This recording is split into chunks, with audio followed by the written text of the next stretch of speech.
Good morning, everyone. Welcome to the November 28th, good morning, 28th meeting of the Policy Committee. I call this meeting to order. I have a couple changes to the agenda. Number 6, I'm going to change to actions items to be sent to the board. We've decided to do this to all the committees so that we don't get confused as to what we've approved and sending to the board. And then, let's see, so that'll be 6. 7 will be closed session. And I'd like to add, in addition to the North Carolina General Statute Section 143-318-10E, I'd like to add advice of counsel under 143-318-11A3. And then I'd like to add number 8, closed session action items to full board. And then 9 would be adjournment.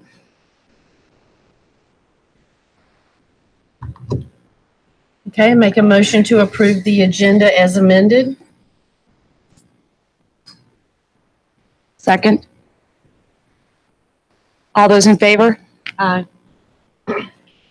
The only substantive thing that we're adding, Candace, is just advice of counsel to closed session. The rest are just, I want to separate out what's going to the full board so that we know at the end of every meeting what's going to the full board and what's not. We didn't have an issue with this committee, but another one, we just want to make sure. It's hard to write. No, we didn't have any issues with policy. I just think it's a good thing to, like, at the end of each meeting saying, okay, this is what we need the full board on the consent agenda to look at, because we had conflicting notes last time. So I think the curriculum committee always has that at the end of that agenda, and it's a really nice thing to have so you don't miss anything. And I think we should add it to facilities, especially because sometimes that gets confusing. And then to and what goes to the county. And to spit too, and what goes to the county. Yeah, no, we hadn't had an issue here. So, okay. So all those in favor of approving the amended agenda? Aye. Aye. Okay. Approval of the October 31st open session minutes. I do not have anything. Either. So I need a motion to approve. So moved. All those in favor? Aye. Okay, Michelle, it's all yours. The policy under number 4, the policies for second review, those have all gone to the board at the last meeting. And the only change that has been made is to, other than I made the changes that obviously went from the committee last time, went to the board. The only change that I've made since that time is to 334. And if you'll look at page 2 of 3, under mileage reimbursement for use of personal vehicle, we added a sentence that says employees will not be reimbursed for tolls incurred within Union County. And this is due to the new toll road opening. We want to make sure that staff are using non-toll roads if they want to seek reimbursement, because the toll is somewhat high. I'm sorry, I forgot the first thing. We've added that the employees will not be reimbursed for tolls incurred within Union County, just keeping in mind the cost of the toll road. Okay, I'm good with that. I have, and maybe I have this wrong. I had 3-9. We tabled that, so it was not a policy for review. And Katie asked. Sorry about that. Yesterday, and I apologize. I asked her to leave it there, and that was tabled. That was tabled, so it's here for your first review. But it was before you last time. Are we putting it under first review? If you want to go to the board, it'll go for first review to the board. I haven't looked at it. Okay. Do I table it again? I didn't have any. Yes, I'd like to table it again. Okay. I didn't realize it was back on, so I didn't have any issues except one with second review, so I didn't go back and look at each policy, so I apologize for that. Are you okay with tabling that? Because I didn't get the opportunity to look at it. Sorry, because we did have a discussion last time, and we were going to change it, so that's my fault. And there was one question that Miss Merrill had asked, and I did do some research and some checking. The question was whether we could have a time minimum for someone making a petition to have Yes. something removed from their file. The statute doesn't provide any minimum time frame. And when I spoke to some attorneys who do employment-related school practice, they were concerned with putting that in there since the employee has the right to make the petition under statute at any time. Okay. That to put a time limit on them might be inconsistent with their statutory Okay. rights. Okay. So that was the only, and then we'll table that one till next. I have a question. Yeah. Do we have a different use of tobacco products policy for students than we do for, or is this all encompassing? This covers anyone who's on school property. And then we have in the Code of Student Conduct, a prohibition against tobacco products And that's where it outlines the disciplinary Correct. actions for use of tobacco products. for Okay. students, correct? Okay. There's the code of conduct that, so do we cross-reference the code of conduct? Yes, we do. Student discipline, middle and high.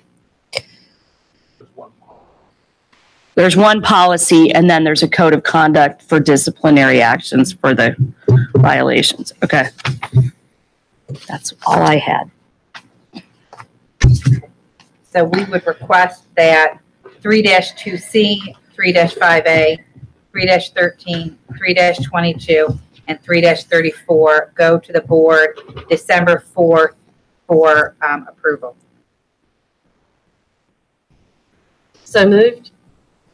All those in favor? Aye. And then table 3-9. Yes, sorry about that. Nope, my fault. Okay, And then next. we have yet another pack of policies for first review within the chapter regarding personnel. 3-14 is the first one, notice of vacancies. This change is not based upon any statutory requirement. It was just some language that I found in reviewing other policies that seemed like something we might want to consider for ours. And legally, we're not required to post positions? If in these circumstances, with the exigent circumstances, yes. Okay, okay. And then so the first sentence has a vacancy announcement webpage. I don't know what that is. We have on our, Under HR, there's a vacancy, job Correct. vacancies. So do we want to call it something different than that? Or is that what it's called? Is that what the vernacular is? What? I don't know, Dr. Barnes, do you know specifically what it's called on the website? Oh, vacant. Mhm. Job vacancies. Vacancy. Click here for job opening.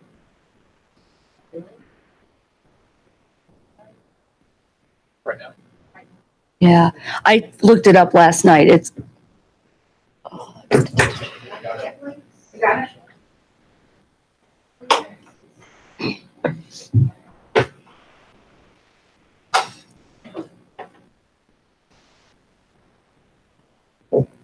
right there, current job openings. It's under human resources.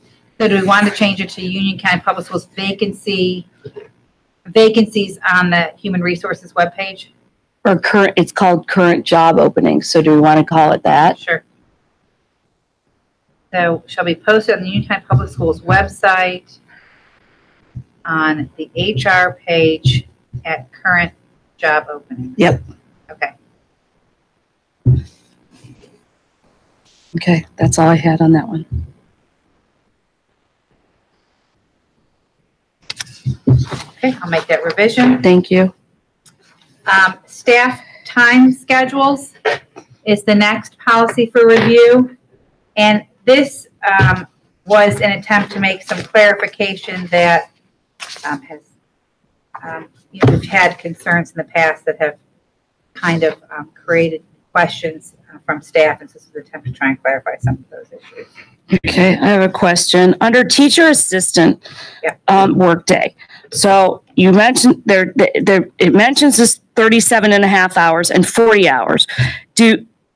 the 2.5 hours in between those two, do they have to be approved? Is their work week is 37 and a half, but they can't go over 40 without approval, but they can go up to 40 without? Yes, because Okay. the additional 2.5 hours are to cover staff meetings. Okay. If they have a meeting, if they're attending a certain meeting that runs over, or if they have, a carpool line or those kinds of things. And so their salary covers that 40 hours. Okay. They generally work 37, that's their set schedule, 37 and a half, but every week they have additional Okay. things that Okay. work out that 40, correct. Okay.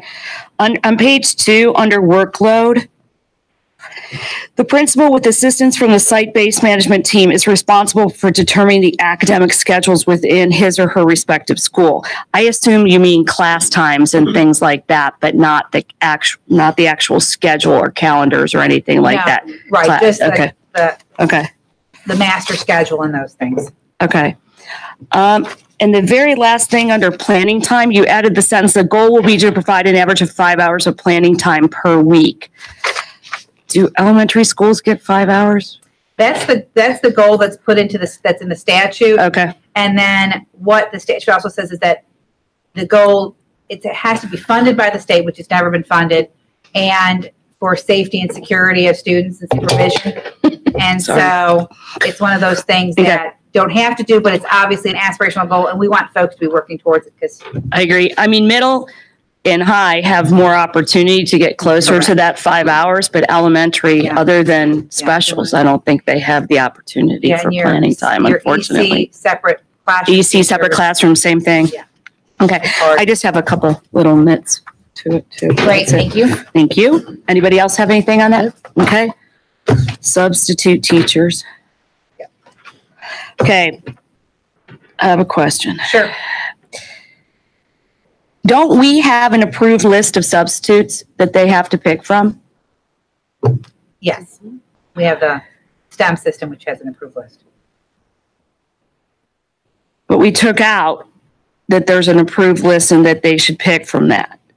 Well, it's not like, the way this read, it read as if we have a list that we send out, here's your list, Okay. as opposed to the online system, which Okay. kind of, the teacher really, and correct me if I'm wrong, but the teacher calls in and then that just goes out. There is an approved database of subs, but they don't really pick from them per se. Okay. Does that make sense? Should this policy have anything in it about how you become a substitute teacher and what requirements there is to it? Like a criminal background check, and don't they have to go to something for 4 hours or a half a day or a whole training? Thank you. Well, those are part of the hiring process as well. So when they go in to sign up to be a sub and put in their application, that stuff is alliterated in there that you have to do these things. So this policy is for teachers who need a substitute. Gotcha. Okay. Thank you. And the new online system we have, you just key in that you need an absence, and then the sub system will contact people for you until it's filled. And then each school can also set aside their list of preferred subs, where the system will contact those people first. Okay. Thanks. That answers my And question. the new system, we also purge people who hadn't subbed for more than a year. So our sub number is more accurate. These are people. How many that subs actually do we get have subs. on the list? 868 the last get. Okay. Cool. So that's 868 active subs? People that have subbed at least in the last year. Okay. Wow, that's awesome. Okay. You answered all my questions. The next policy was entitled student teachers. But over the years, we have had students who are in school who need internship hours, psychologists, social workers, et cetera. And so it seemed to make more sense to make this, as opposed to just student teachers, interning personnel. And then I've added language to address the process. And we didn't have in there that they have their criminal records check. This says may. Shouldn't it say will? Well, some of the schools do the criminal record check. They will have to have a criminal record check at some point. Sometimes some we do it or they already have done it. So we could put will, make it will. Will be required Are to, you is needed or something? I don't know. yeah. I see where you're trying Have to. a criminal Yeah. record check or provide one completed by the university? Yes. I just want to make sure that anybody who's in our building that's being with kids all the time. Yep. And then in the first paragraph, the very first sentence at the end, it still says student teacher. Should that be Oh, yeah, changed sorry. to interning personnel? There, a couple other little things. And I think there should be a reference to the Fair Labor Standards Act. Oh, yeah, I mentioned it in there. So then the name of the policy is changing. Okay, cool. Interning personnel. Okay. Personnel. Perfect. Okay. The next is extracurricular and non-instructional duties. There are some substantive changes based on law. When this policy was originally written, teachers who had 27 or more years experience could not be assigned extracurricular duties. The statute has removed that. And so it's now just a prohibition against initially licensed teachers. What's an initially licensed teacher? Was it, like, is that a BT, the first three? Is that 1 through 3? Okay. And then we just did some clarification. Okay. And on the reason, there are some reasons that you can Any questions on this have one? a newly licensed teacher fill duties, and so we kind of clarified that as well. Okay. I don't have any questions on that one. Nope. Okay, and the last one was entitled Screening of School Volunteers. And at our last meeting, we talked about having a policy for school volunteers. So what I did is, instead of having a screening and a school volunteers, is I've combined everything into one Like this. and added the school volunteer piece and then the screening in there as well. Yep. And so, I like this. Thank you.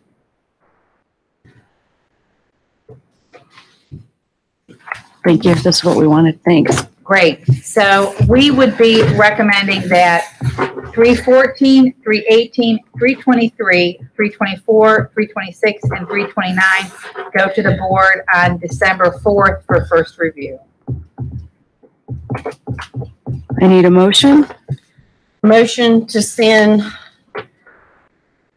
314, 18, 23, 24, 26, 29 to the full board for first review. All those in favor? Aye. Okay, so the next item is action items to send to the board. So I have for second review, 32C, 35A, 313, 322, and 334. And for first review, I have 314, 318, 323, 324, 326, and 329. Right. Okay, awesome. The second review will actually be for approval as well. Okay, right. Yeah. Okay, so now I need a motion to go into closed session pursuant to North Carolina General Statute Section 143-318, 10E, with the approval of closed session minutes, and to consult with our attorney in order to preserve the attorney-client privilege between the attorney and the public body, which privilege is hereby acknowledged pursuant to NCGS 143-318, 11A3. So moved. All those in favor? Aye. Okay.